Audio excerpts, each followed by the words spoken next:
acordo finalmente é selado por venda de jogador. Tem mercado da bola pra gente trocar uma ideia com vocês. Vamos falar também sobre Dybala no São Paulo. Tem alguns bastidores aí interessantes, outros até bizarros envolvendo essa situação do Dybala no São Paulo. Vamos estar comentando sobre esses temas e várias outras notícias pra gente comentar. Certo, meu parceiro? Vamos embora aí pra mais um vídeo. E já vamos aí de bate pronto. Quero começar o vídeo aí falando sobre mais uma pesquisa que o UOL fez, que eu achei bem bacana essa aqui, ó. O Morumbi foi eleito o terceiro estádio mais difícil de jogar no Brasil em pesquisa do UOL, com 38 jogadores da Série A do Campeonato Brasileiro. Já comentou outros temas aqui, né? Que o Luciano ficou em segundo lugar, né, dos jogadores mais chatos do Brasil, né? O Hulk foi primeiro, o Luciano segundo. E teve também essa aqui, né, cara, do estádio mais difícil de jogar, né? É uma pesquisa que o UOL faz todo ano, com 38 jogadores, e o São Paulo ficou, o Morumbi, né, o estado de São Paulo ficou em terceiro lugar aí. A Neoquímica Arena, o estádio do Corinthians, aliás, do Corinthians não, que não pagou, né? A Neoquímica Arena, onde o Corinthians joga, ficou em primeiro, né? Foi eleito o estádio mais difícil de jogar. Em segundo, o Allianz Parque. E terceiro ficou aí o estádio do Morumbi, né? Eu acho bacana essas pesquisas aqui, por quê? Porque é uma pesquisa com 38 jogadores, a gente não sabe quais os jogadores são, mas, porque o UOL divulga, né? Mas, cara, é uma opinião que só os caras que jogam podem ter, né? Tipo assim, você, ninguém pode falar isso, porque a gente não jogou, não joga, então só quem joga, evidentemente, que tem essa percepção, né, cara, aí do nível de dificuldade que é jogar em cada estádio aí, mas tá aí o São Paulo, né? O Morumbi ficou em terceiro aí dos estádios mais difíceis de jogar no Brasil, tá bom? Rapaziada, o negócio é o seguinte, ó. Informação aí do portal Marketing Esportivo. O São Paulo teve a segunda maior renda líquida do Campeonato Brasileiro de 2024. Em primeiro ficou o Palmeiras com a renda líquida de 33 milhões e 900 mil reais. Em segundo aparece o Tricolor com 29 milhões e 900 mil reais de renda líquida.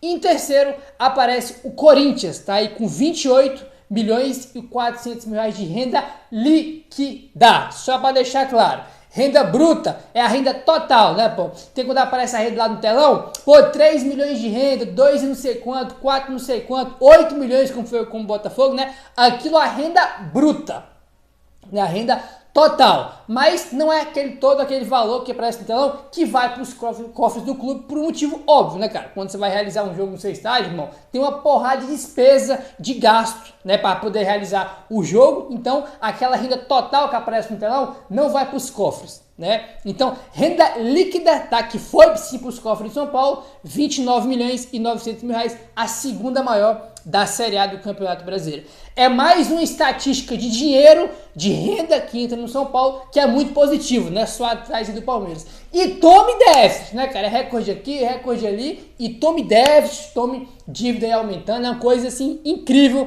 né? O que acontece aí no São Paulo, né, cara?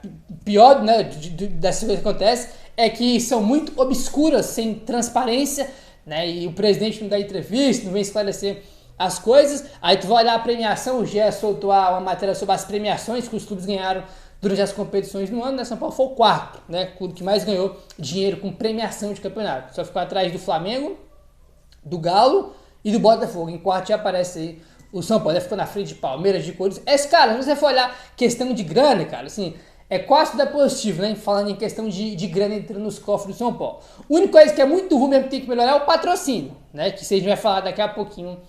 Aí, tá bom? Ó, vamos avançando agora, rapaziada, e vamos falar aqui sobre, eu não vou nem falar, né, porque o acordo foi selado, porque o acordo foi selado há muito tempo, a questão foi o calote, né, que é a questão do Botafogo, que a gente já vem comentando aqui há muito tempo. Botafogo deve o São Paulo por 3 jogadores, o Henrique Almeida, irmão, que tem mais de 10 anos isso, né, o negócio inacreditável, até hoje não pagou, e mais recente, o Tietê e o Lucas Perry. O Lucas Perry não foi nem a venda pro Botafogo, né? Foi um percentual de direito que o São Paulo tinha do Lucas Perry, porque ele foi aí pro Lyon, né? Curiosamente, outro time também do Texas. E o São Paulo tinha uma grana para receber também do Perry, né? Porque tinha uma porcentagem sobre ele, tá?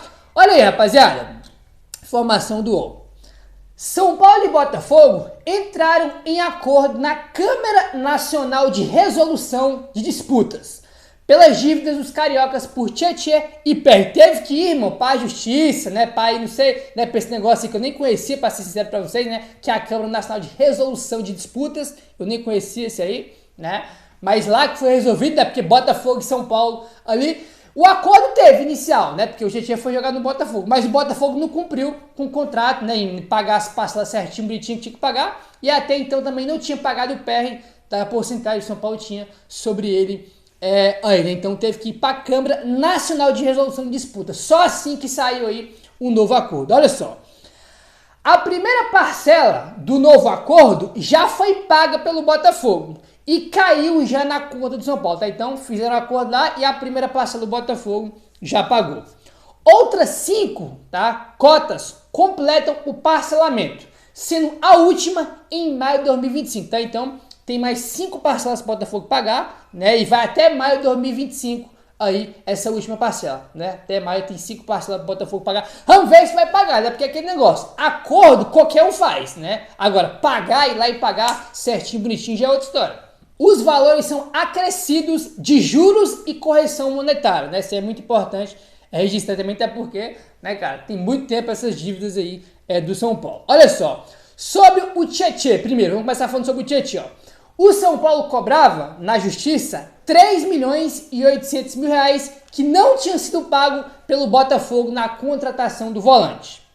O valor inicial da contratação era de 4 milhões e 800 mil reais, mas houve um abatimento quando o São Paulo adquiriu o Herisson por empréstimo. Então tá aí, o valor que o Botafogo tinha que pagar pelo Tietê era 4.800, né? 4 milhões e 800. Mas ficou 3.800, né? Ficou 1 milhão aí de diferença porque o Botafogo aí emprestou o Herisson pro São Paulo, né? E teve aí esse 1 milhão que foi pelo empréstimo que o Herisson veio jogar no São Paulo aí ano passado, né? 2023 aí, tá? Então é 3.800 aí, o montante geral que o Botafogo tem que pagar. Aí uma parcela foi paga e falta 5, como a gente já comentou. Sobre o Lucas Perry, vamos lá. Já referente ao goleiro Lucas Perry, vendido ao Lyon da França, o São Paulo tinha direito a 18,3% do jogador, somando participação de direitos econômicos e também o mecanismo de solidariedade da FIFA, né, que é por ele ser jogador aí da base do São Paulo. Olha aí, o montante chega a 9 milhões e 800 mil reais, mas o São Paulo calcula que restam 3 milhões ainda para poder receber. Tá, então tá aí, né? Esse negócio foi pra justiça aí, deu um B.O. grande, meu irmão, um tempão aí pro Botafogo entrar em um acordo para pagar o Tietê e também o Perry, mas teve aí agora, né, essa situação aí acordada entre Botafogo e São Paulo, tá? E essa questão, rapaz, não é só do Tietê, né, cara? Essas dívidas aí que os clubes não pagam, a gente tem o Tietê, né, o Lucas Perry aí. Teve também, até agora, no caso, o Hudson, o possante Hudson que o São Paulo mandou pro Fluminense. Até hoje o Fluminense não pagou ele todo, né, cara? O próprio Henrique Almeida do Botafogo. Infelizmente, cara, tem uma porrada de clube aí, irmão, que tem dívida com outros clubes de jogador que comprou e não pagou. Isso tem muito, cara. Isso tem muito, não é só em relação a São Paulo e Botafogo. E isso aí, cara, é o puro suco do que é o futebol brasileiro. É a pura nada do que é o futebol brasileiro. Ah, Gabriel, o Transferban, cara, o Transferban não é na CBF, não é a CBF que dá Transferban, né? Os clubes botam lá, né, processo os outros clubes, né, que tem que pagar, põe lá na justiça, e se os caras pagar, legal, se não pagar não acontece nada, né? Porque não tem Transferban na CBF, tem que ir pra FIFA pra ter Transferban, entendeu? Então, cara, é uma situação muito complicada aí e triste, né? A gente sempre fala, pô, o futebol brasileiro é muito distante da Europa, que não sei o quê, por que tem essa distância tão grande? Tem vários motivos. E um deles, evidentemente, é os clubes comprarem um jogador e não pagar, né? Não pagar. Aí, enfim, é uma situação bem complicada, né, cara? Tu comprar... E pior, né, rapaziada? Assim, já é vergonhoso tu comprar um jogador e não pagar porque tu não consegue pagar. Mais vergonhoso ainda é tu comprar um jogador e não pagar sem que tu tem grana, que é o caso do Botafogo, né? Que agora é do Texas. Os caras contratam jogador de 20 milhões de euros, 15 milhões de euros, 10 milhões de euros e não pagar a dívida do Tietê. Isso que é de ficar mais puta ainda. Os caras têm uma condição financeira de ir lá e pagar o que eles devem, né? E tem todo esse imbróglio, tem que entrar na justiça pra fazer acordo, cara. É um negócio assim bizarro o que acontece, né? É o suco do que é o futebol brasileiro. É aí. E só agora, cara, ele foi pro Vasco, né? O Vasco contratou aí o Tietê. E só agora que o Botafogo entrou em um acordo pra pagar o jogador. Ele teve toda a passagem pelo Botafogo sem o Botafogo pagar o jogador.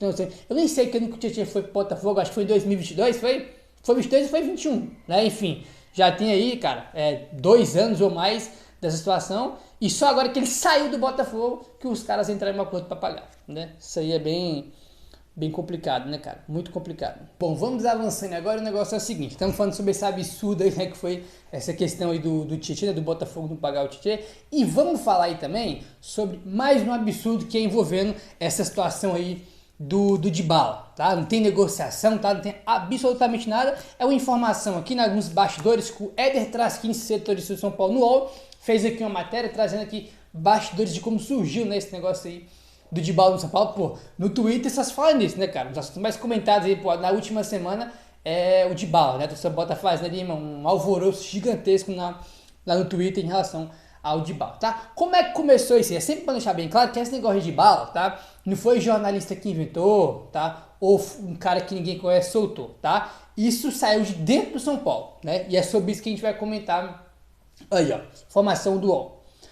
O nome do Dybala surgiu como uma sugestão em uma reunião. A diretoria do São Paulo se reuniu na segunda semana de dezembro para buscar nomes que se encaixem no projeto da patrocinadora master do clube, a Superbet, que pretendia ajudar na contratação de um reforço de peso, né? E que é midiático. Então tem aquele negócio de que realmente a Superbet estava querendo ajudar o São Paulo aí em trazer um jogador midiático. Eles sentaram, pô, vamos ver aqui as possibilidades, né? Quais jogadores aqui que a gente pode trazer, que pode, né, a Superbet ajudar a gente a pagar, tá? E aqui que tá, cara, olha que negócio inacreditável. Quando a gente fala pra vocês que tem gente que joga contra o clube, que estão lá dentro do clube, isso é apenas um fato, olha só.